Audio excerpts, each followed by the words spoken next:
निर्जला एकादशी जो कि 24 एकादशियों में सर्वश्रेष्ठ एकादशी मानी जाती है। ऐसी मान्यता है कि अगर आपकी कोई मनोकामना है जो काफ़ी दिनों से पूरी नहीं हो रही है, संतान प्राप्ति की हो, पुत्र प्राप्ति की हो, सुखी वैवाहिक जीवन की हो, नौकरी को लेकर हो या किसी भी तरीके की कोई कामना है, तो उसके लिए निर्जला एकादशी का व्रत आप जरूर रखें।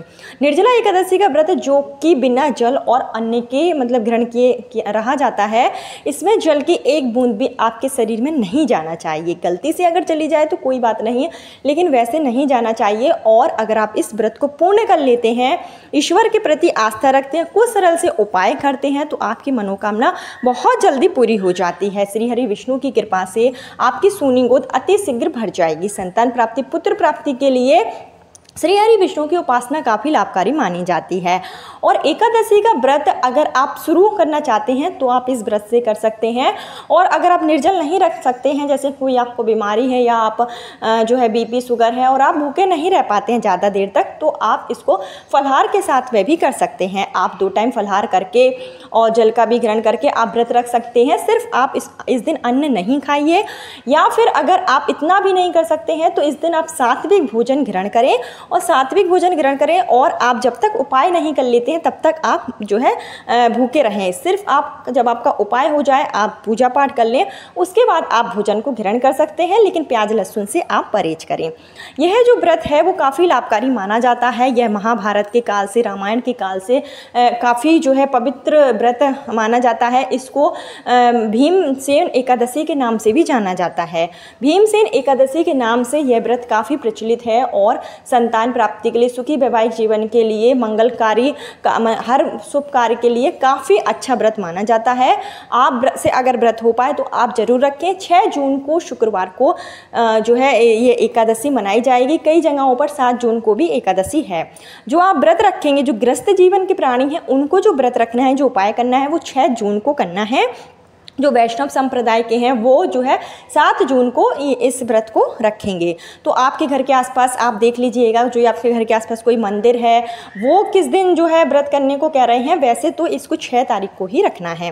6 तारीख को आप व्रत जरूर रखें। नहीं रख सकते हैं तो आप सिर्फ उपाय भी कर सकते हैं। उपाय करने से भी आपकी मनोकामना बहुत जल्दी पूरी होगी, क्योंकि एकादशी के जो दिन है उस दिन चित्रा नक्षत्र लग रहा है, जो कि काफ़ी शुभ नक्षत्र माना जाता है। और इस दिन अगर आप उपाय करेंगे तो आपकी मनोकामना बहुत जल्दी पूरी होगी। इसके साथ ही एकादशी के दिन आपके ऊपर माँ लक्ष्मी की भी कृपा होगी अगर आप कुछ सरल से उपाय करेंगे। इस वीडियो में मैं आपको 2 से 3 उपाय बताऊंगी जो आप अपने घर पर ही रहकर कर सकते हैं। बहुत ही साधारण से हैं। निसंतान दंपत्ति पति पत्नी मिलकर अगर उपाय करते हैं तो उनका जो उपाय है वो बहुत जल्दी कारगर हो जाएगा और उनकी सोनी गोद अति शीघ्र भर जाएगी। अगर आप दोनों मिलकर नहीं कर सकते हैं तो पति या पत्नी में से कोई भी एक व्यक्ति इन उपायों को कर सकता है। किस तरीके से उपाय करेंगे, क्या चीज़ों की आवश्यकता होगी, इसकी संपूर्ण जानकारी आपको इस वीडियो में दी जाएगी। लेकिन आगे वीडियो शुरू करने से पहले हमेशा की तरह आपसे मेरा विनम्र निवेदन है कि अगर अभी तक आपने मेरा चैनल धर्म ज्ञान पथ को सब्सक्राइब नहीं किया है तो चैनल को सब्सक्राइब जरूर कर लीजिए। वीडियो पसंद आए तो लाइक कीजिए और कमेंट बॉक्स में विष्णु भगवान के 108 नाम में से कोई सा भी प्यारा सा नाम जरूर लिखें। ओम नमो भगवते वासुदेवाय नमः मंत्र लिखें, जिससे कि श्री हरि विष्णु की कृपा आप पर हमेशा बनी रहे और आपकी जो भी मनोकामना है वो बहुत जल्दी पूरी हो जाए। सबसे पहले कार्य आपको क्या करना है कि अगर आप व्रत रखते हैं तो 10वीं तिथि से ही इस व्रत का पारण करना होता है। इस व्रत के लिए आपको 10वीं तिथि के दिन एक ही टाइम पे भोजन करना होता है और शाम के समय आप कुछ मीठा अगर खाएंगे उससे आपको पूरे दिन भूख नहीं लगेगी। तो आप कुछ मीठा खाकर 10वीं तिथि के दिन रात्रि में आप मीठा खा लें और सुबह आप व्रत रखें। सुबह जल्दी उठें, ब्रह्म मुहूर्त में उठें, और अगर जैसे ब्रह्म मुहूर्त में नहीं उठ सकते तो सूर्योदय से पहले आप उठ जाएँ। स्नान करें। स्नान के पानी में थोड़ा सा चुटकी भर हल्दी डालकर स्नान करें, क्योंकि एकादशी के दिन हल्दी डालकर स्नान करने से जो आपके ग्रह दोष होते हैं, जो भी आपके ऊपर नकारात्मक ऊर्जा होती है, उसका प्रभाव कम हो जाता है। इसके साथ ही पीले कलर के वस्त्र पहने। पीले कलर के वस्त्र पहनकर पीतल के या तांबे के लोटे में स्वच्छ जल भरें और उस लोटे में आपको थोड़ा सा उस दिन घी का प्रयोग भी करना है। थोड़ा सा उसमें घी डालें, थोड़ा सा आप अक्षत डाल सकते हैं, फूल डालकर सूर्य भगवान को अर्घ दें। सूर्य भगवान के मंत्रों का जाप करें। घी डालकर अगर आप सूर्य भगवान को अर्घ देते हैं तो इससे वंश की वृद्धि होती है। जो भी आपके ऊपर पितृदोष होता है उसका प्रभाव भी कम हो जाता है। इसके साथ ही आपके घर में लड्डू गोपाल हैं या फिर श्री कृष्ण हैं या विष्णु भगवान की तस्वीर है, उसको आप एक चौकी पर अच्छे से पीले कलर का आसन बिछा लें और उस पर पर आप विष्णु भगवान को विराजित करें, लड्डू गोपाल को विराजित करें। लड्डू गोपाल का पंचम रस से अभिषेक करें, पंचम रस से अभिषेक करेंगे और जो अभिषेक करेंगे वो आप जो भी पंचम रस मिलेगा उसको पति पत्नी दोनों को ही पूजा के बाद ग्रहण करना है। इस बात का विशेष ध्यान रखें। पीले फूलों से लड्डू गोपाल का श्रृंगार करें, पीला चंदन लगाएं, लड्डू गोपाल के समक्ष शुद्ध देसी घी का एक दीप प्रज्वलित करें और संतान गोपाल मंत्र का जाप करें। ओम नमो भगवते वासुदेवाय नमः मंत्र का भी आप जाप कर सकते हैं। संतान प्राप्ति की कामना है, पुत्र प्राप्ति की कामना है तो संतान गोपाल मंत्र काफ़ी लाभकारी माना जाता है। इसका जितना हो सके आप पूरे दिन भर, पूरे रात्रि भर अगर जाप करते हैं, 1100 बार 2100 बार अगर आप जाप कर लेते हैं तो इससे आपके संतान प्राप्ति के प्रबल योग उसी दिन से बनने शुरू हो जाते हैं।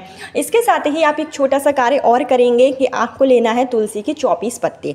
तुलसी के आप 24 पत्ते लें और चंदन की सहायता से जो भी आपकी मनोकामना है वो आप पत्ते पर लिख दें। पुत्र की है, पुत्री की है तो इतना आपको लिख देना उस पत्ते पर। और श्री हरि विष्णु की जब आप पूजा करेंगे तो एक एक पत्ता आप विष्णु भगवान को चढ़ाते जाएंगे और प्रत्येक पत्ते पर आप जो है एकादशी का नाम बोलेंगे, जैसे कि उत्पन्ना एकादशी हो गई, जो भी एकादशी है उसका आप बोलते जाएंगे और एक एक पत्ता श्री हरि विष्णु के चरणों में चढ़ाते जाइए। इस तरीके से 24 एकादशी का नाम बोलकर 24 पत्ते श्री हरि विष्णु के चरणों में चढ़ाएं और अपनी मनोकामना बोलें। झोली फैलाकर विष्णु भगवान से संतान प्राप्ति, पुत्र प्राप्ति की कामना करें। और इसके साथ ही आप विष्णु भगवान को केले का भोग जरूर लगाएं। जो भी आप केले का भोग लगाएंगे वो आपको भी प्रसाद के रूप में ग्रहण करना है। अगले दिन आप सुबह उठकर ये जो भी चीज़ें हैं प्रसाद के रूप में जो आपने चढ़ाई है, इसके साथ ही आपको इस दिन जो है एक छोटा सा हवन भी करना है। अगर आपके पास हवन कुंड है तो उसमें आप थोड़ी सी आप मार्केट से हवन सामग्री लाएं और आप एक कटोरी में घी रखें, क्योंकि ये जो आप हवन करेंगे उसमें आपको 108 बार सामग्री की आहुति देनी है और 51 बार आप जो है घी की आहुति देंगे।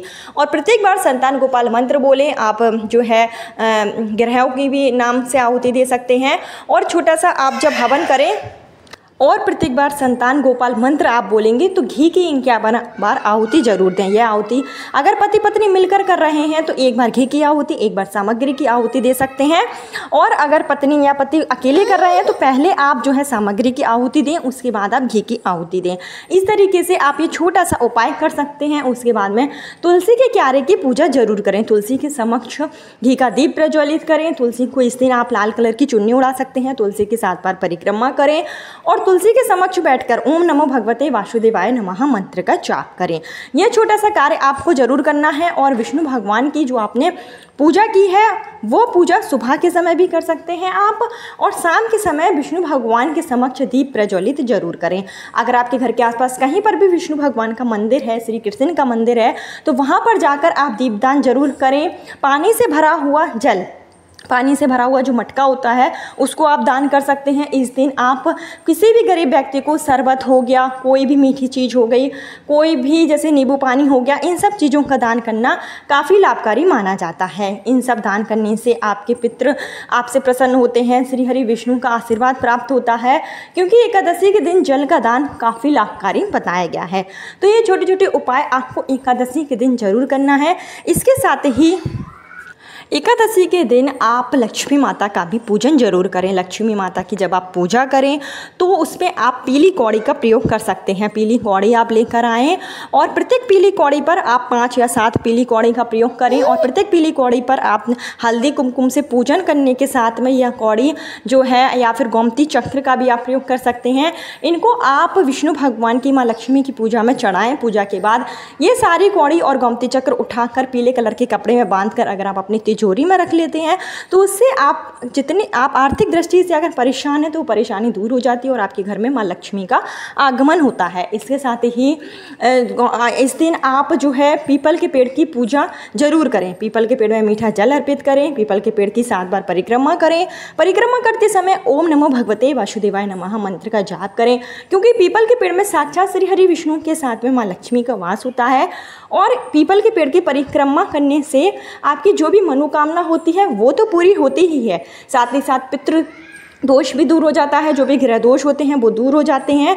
तो ये छोटे छोटे उपाय अगर आप निर्जला एकादशी के दिन करते हैं, जो कि 6 जून को है, 7 जून को भी आप कर सकते हैं, 2 दिन है आपके पास, आप कभी भी आपकी मनोकामना बहुत जल्दी पूरी होगी। इसके साथ एक छोटा सा कार्य है जो मैं आपको बता रही हूँ, आप उसको जरूर कर लें, इससे जो भी आपकी मनोकामना होगी वो बहुत जल्दी पूरी हो जाएगी। जब आप श्री हरि विष्णु का पूजन करेंगे अपने घर पर, तो उस समय आपको एक प्लेट ले लेना है। आप डिस्पोजल प्लेट भी ले सकते हैं, स्टील के प्लेट भी आप ले सकते हैं, और उस प्लेट पर आपको जो है हल्दी से अपनी मनोकामना लिख देना है। पुत्र प्राप्ति की है, संतान प्राप्ति की है, जो भी आपकी मनोकामना है वो आप प्लेट पर हल्दी से अच्छे से लिख दें और उसके ऊपर एक प्रज्वलित करें, जो कि आपको लंबी बाती का जलाना है और उसमें घी का प्रयोग करना है, तिल के तेल का भी आप प्रयोग कर सकते हैं। और यह दीप आप उसी प्लेट के ऊपर प्रज्वलित करके श्री हरि विष्णु की जब आप पूजा करेंगे तो उसी समय आपको रख देना है, मंत्रों का जाप करना है, श्री हरि विष्णु की विधि विधान से आपको पूजा करनी है। जब आपकी पूजा हो जाए तो उसके बाद में आपको अगले दिन, उसी दिन आपको जो है वैसे ही उस थाली को रखे रहने देना है, और अगले दिन आपको यह प्लेट उठाना है और उसमें आपको पानी डालना है। पानी डालने के बाद में जब यह अच्छे से, मतलब जो भी आपने अपनी मनोकामना लिखी है उससे यह जल जो है पीला हो जाए, तो उसको आपको किसी भी आपके घर में कोई भी गमला है उस गमले के अंदर आपको यह जो जल है वो डाल देना है। इस उपाय को अगर आप करते हैं निर्जला एकादशी के दिन, निर्जला एकादशी के दिन हल्दी का किया गया यह उपाय पूर्ण रूप से कारगर होता है। यह किसी भी मनोकामना के लिए आप कर सकते हैं, आर्थिक दृष्टि के लिए, रोग मुक्ति के लिए, संतान प्राप्ति के लिए, पुत्र प्राप्ति के लिए यह उपाय आप जरूर करें। बहुत ही साधारण सा उपाय है, लेकिन इसको अगर आप श्री हरि विष्णु की पूजा के दौरान प्रयोग करेंगे तो ये काफ़ी लाभकारी माना जाएगा। इसको आप सुबह के समय भी कर सकते हैं और शाम के समय भी कर सकते हैं। आपकी मनोकामना निश्चित रूप से कल फिर मिलती हूँ नए वीडियो नए उपाय के साथ। जब तक के लिए हर हर महादेव, ओम नमो भगवते वासुदेवाय नमः।